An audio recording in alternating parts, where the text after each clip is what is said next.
Subscribe करें और साथ ही किसी भी नोटिफिकेशन को पाने के लिए बेल आइकन को दबाना ना भूलें। Presented by Dev Films।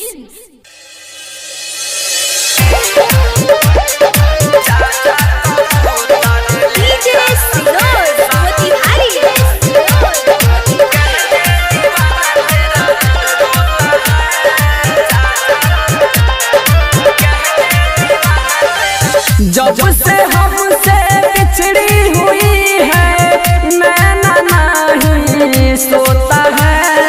जा जा कबूतर ले जा संदेशा, कह दे दीवाना तेरा रोता है। जा जा कबूतर ले जा संदेशा, कह दे दीवाना तेरा रोता है।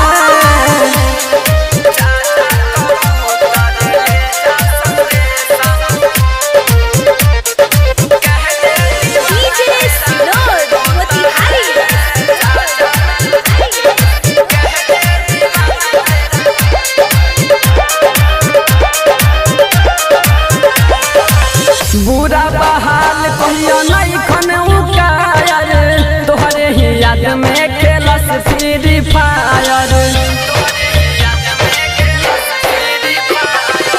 बुरा बहाल कहियो नहीं खन उकायर, तोहरे ही याद में खेलस फ्री फायर। जहिया से गइल बाड़ी हमारा के छोड़ के, मन कर मर जाई हम माथा फोड़ के।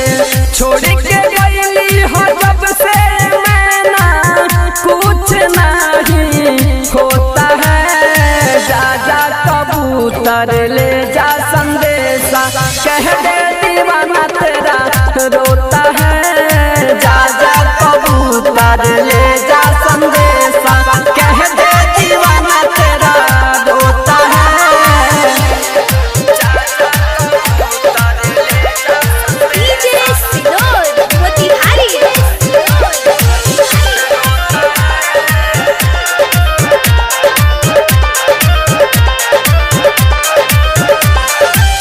पियावा के छोड़ी कहियो नहीं हर में आवा, राइटर विनोद के ना जियते मुआवा।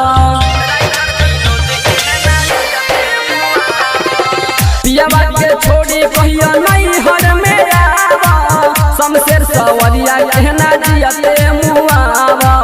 कह देला प्यार इम्तियाज बेदर्दी, अमित केला तू बना जन्नी दर्दी। बने के पागल एने ओने घूमी, कहे लोग ना सोता है। जा जा कबूतर ले जा संदेशा, कह दे दीवाना तेरा रोता है। जा जा कबूतर ले जा संदेशा, कह दे दीवाना तेरा रोता है। सावन रिकॉर्डिंग स्टूडियो हर सीधी।